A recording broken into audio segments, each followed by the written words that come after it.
Sud Radio Midi, Jean-Marie Bordry. Nous sommes ensemble jusqu'à 13h30 sur Sud Radio. Tout de suite, direction le Mali où nous retournons. Les soldats français ont quitté le pays après 9 ans d'intervention militaire avec l'opération Serval puis l'opération Barkhane. Barkhane qui continue, mais en dehors des frontières du Mali, l'armée française n'était plus la bienvenue sur place. Bonjour à vous, Seydi Kaba. Bonjour. Soyez le bienvenu sur Sud Radio, on est vraiment ravis de vous accueillir. Vous êtes journaliste, vous avez été rédacteur en chef du site Jeune Afrique, du magazine célèbre Jeune Afrique d'ailleurs, où a travaillé en son temps d'ailleurs André Berkoff qui officie sur cette émission et sur ce créneau et que vous retrouverez bientôt à midi sur Sud Radio. Seydi Kaba, je le disais, les soldats français sont partis du Mali, ça y est, c'est terminé.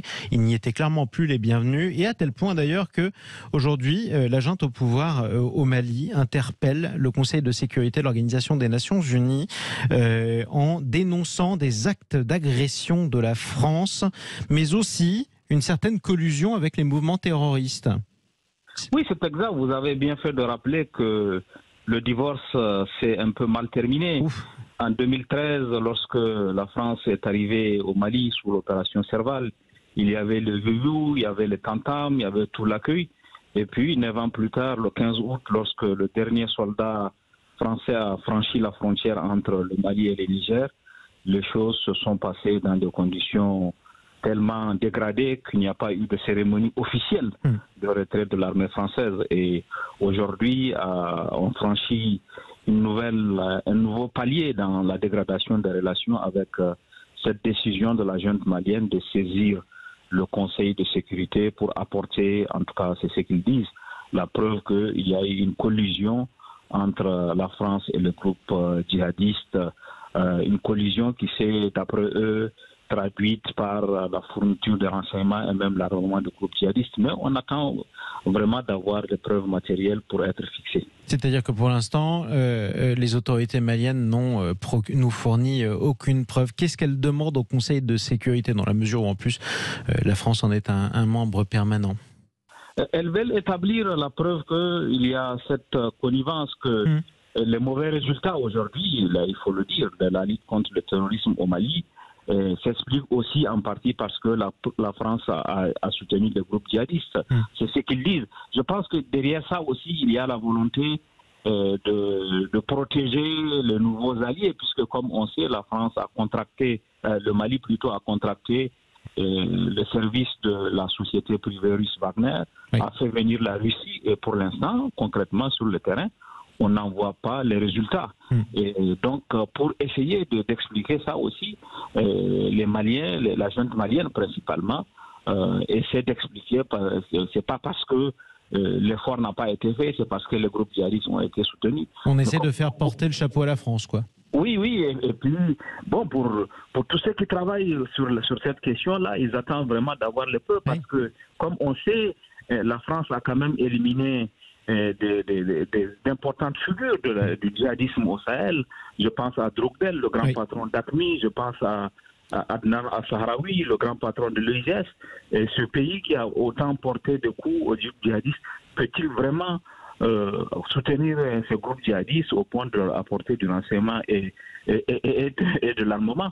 Vraiment, on attend d'avoir les preuves. Vraiment, en tout cas, à ce stade, on est sceptique, honnêtement. D'autant plus que, on le rappelle, une cinquantaine de soldats français sont tombés au Mali, justement, pour en luttant contre ces groupes terroristes islamistes. Alors, on le disait, vous aviez la bonne formule, le divorce s'est très mal passé. Comment on a pu passer de scène de liesse à Tombouctou? François Hollande, littéralement porté en triomphe à Tombouctou, ça, c'était au début de l'opération Serval en 2013. À une hostilité aussi manifeste. Qu'est-ce qui a tout fait changer? Ah, ça c'est la très bonne question. Et comme vous avez dit, Hollande a même eu cette formule historique, disant que c'était le plus beau jour de sa vie politique à Tombouctou. On s'en souvient. Et puis, après, voilà, aujourd'hui, ça se passe plutôt mal, ce divorce-là. Je pense qu'il faut observer le basculement de Serval à Barkhane. En janvier 2013, c'était Serval, avec un mandat très précis, empêcher la progression de groupes djihadistes sur Bamako et le sud, et puis chasser les groupes djihadistes des villes importantes qu'ils occupaient, Tombouctou, Gao, Kidal, Menaka. Donc, Ce travail-là a été parfaitement accompli par Serval.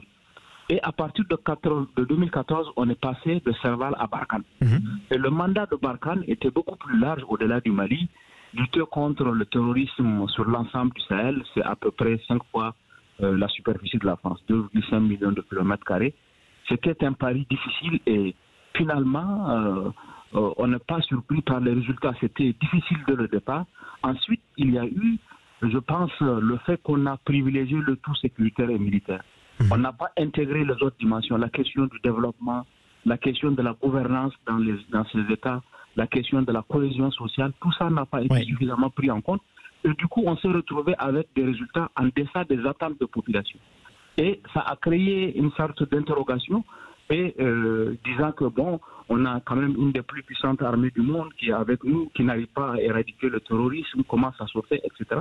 Et cette incompréhension a été sans doute récupérée, a été travaillée et ça s'est transformé en rejet, en confrontation entre l'armée française et les jeunes à la fin de l'année dernière, à Kaya, au Burkina, à Terra, au Niger. Ça c'est important d'ailleurs parce que justement des manifestations hostiles à la présence de soldats français, il n'y en a pas eu que au Mali. La France est partie du Mali, mais elle est toujours présente dans certains pays où manifestement elle n'est pas beaucoup plus la bienvenue, du moins aux yeux de la population. Oui, c'est pas faux. En réalité, et ça, je pense que c'est lié aux résultats. La faiblesse des résultats a créé cette incompréhension et ce rejet. Avec cette articulation, si le rapport sur le terrain, le rapport de force entre les groupes djihadistes et les armées nationales change avec l'articulation qui est une nouvelle approche. Il y a un nouveau paradigme que la France a décidé de mettre, être présente au Sahel, mais en même temps être moins visible que par le passé. À part le Niger et le Tchad, il n'y aura pas de caserne, il n'y aura pas de présence physique, il y aura de l'accompagnement. Même au Niger, c'est un partenariat de combat, accompagner les forces nigériennes pour qu'elles engrangent des résultats. Si ces résultats-là, d'ici les prochains mois, sont perceptibles sur le terrain, je pense que ça va améliorer les relations entre la France et les opinions publiques de ces pays. Allons un petit peu plus loin dans l'analyse, parce qu'on peut le voir aussi sur les réseaux sociaux, puisque Jeune Afrique est un média francophone. Il suffit de lire tous les commentaires sur Facebook, notamment de vos lecteurs de Jeune Afrique en français, qui systématiquement accusent de manière lancinante la France d'être allée se battre contre le terrorisme au Mali, surtout pour y, je cite, piller les ressources naturelles maliennes. Ça, c'est quelque chose qui revient à chaque fois. Alors, est-ce que cette accusation a un petit peu de bien fondée ou est-ce qu'elle est fausse? Non, elle est totalement fausse. Honnêtement. Pourtant, ça revient tout le temps. Les gens qui... Oui, mais vous savez, il y a aussi la guerre, elle est informationnelle. Les adversaires de la France utilisent aussi ces canaux, ces réseaux sociaux. Il y a même des gens qui sans doute sont payés pour répandre ce type d'informations. Mais objectivement, en 2013, c'est les Mali qui a demandé à la France de venir. On sait que la France a, par exemple, au Niger, des intérêts stratégiques liés à l'uranium, mais qu'elle protégeait dès le début, avant que la guerre au Mali ne se déclenche. La présence française au Mali n'est pas une présence qui est liée, honnêtement, à des considérations de matières premières, à des considérations... Elle peut avoir une valeur géostratégique. C'est quand même l'ancien précaré, le Mali, le Niger ou le Burkina Faso, ils ont des relations avec la France et la France se sent un devoir, c'est comme si c'était sa zone d'intervention naturelle. Mais la question des intérêts économiques, de l'exploitation du Mali, d'autres considérations, sont alimentés aussi par les adversaires de la France. Parce qu'il y a une compétition. Il y a une compétition qui est une compétition, comment dire, très coriace entre la France, la Russie, la Turquie aussi, qui veut prendre pied au Sahel. Donc, toute cette compétition, souvent, les gens utilisent des armes qui ne sont pas conventionnelles, si je peux me permettre cette... Effectivement, bon, c'est une guerre d'information, une guerre de propagande, et pourquoi pas, c'est vieux comme le monde après tout. Mais parlons-en justement, tiens, des Russes au Mali. Ils sont présents au Mali, ils sont aussi présents en Centrafrique. Est-ce que, en échange des services musclés, et parfois malheureusement pour les civils beaucoup trop musclés, des mercenaires russes de Wagner, eh bien, des sociétés russes exploitent des ressources minières en Afrique? Oui, pour la Centrafrique, c'est absolument établi que Wagner, puisque comme on sait, la Centrafrique est un pays qui est riche en minerais, qui a le diamant, qui a des pierres précieuses en Centrafrique. Et dans la partie qui est aujourd'hui protégée par Wagner, il y a une exploitation minière. La Centrafrique n'ayant pas les moyens. Vous savez, les Américains ont dit que le contrat avec le Mali, c'est 10 millions de dollars par mois. La Centrafrique, je ne sais pas le même ordre de grandeur, parce que le pays est plus petit, mais la Centrafrique aussi doit payer. Et elle n'a pas les moyens. Doit payer des honoraires importants aux mercenaires russes. Et le pays n'ayant pas les recettes, il y a une sorte de compensation, une sorte de troc en échange de la sécurité que vous n'assurez. En d'autres termes, messieurs les Russes, servez-nous dans nos mines, dans nos minerais, les mêmes dont on accuse la France de vouloir se servir, et en échange, assurer notre sécurité. Absolument. Il y a ce troc-là qui est fait en Centrafrique. Pour le Mali, pour l'instant, on n'a pas les éléments, on n'a pas tous les éléments du deal qu'il y a entre la Russie, entre Wagner et l'État malien, mais on imagine là aussi que ce n'est pas simplement de la philanthropie, c'est en échange de ces services, le Mali doit payer, puisque le Mali est producteur d'or et producteur de coton, doit payer quand même à Wagner d'importants émoluments. Absolument, puisque ce sont concrètement des prestataires de services. Seydi Kaba, pour conclure, je le rappelle, un journaliste, ancien rédacteur en chef du site Jeune Afrique. Jusqu'où ça peut aller, ces relations plus qu'exécrables entre la junte malienne et Wagner d'un côté, et l'armée française et les pays de la CEDEAO de l'autre? Non, on a franchi vraiment la toute dernière étape. Les relations se sont complètement dégradées au point où le Mali a expulsé l'ambassadeur de France, a demandé le départ des forces françaises. Il n'y a pas d'ambassadeur malien aussi à Paris, on le rappelle, et ça depuis plusieurs mois? Oui, il n'y a pas d'ambassadeur français au Mali, il n'y a pas d'ambassadeur français au Mali et il n'y a pas d'ambassadeur malien en France. Donc c'est la dernière étape avant quoi? Je pense que, moi personnellement, je pense qu'il y a une bonne partie de l'opinion malienne qui n'arrive pas à parler, mais qui n'est pas favorable à une rupture totale entre le Mali et la France, parce que vous savez, il y a une importante diaspora malienne ici qui est aujourd'hui très embêtée par cette situation. Donc il faut absolument que le pouvoir malien comprenne, et c'est ça qui est le plus grave.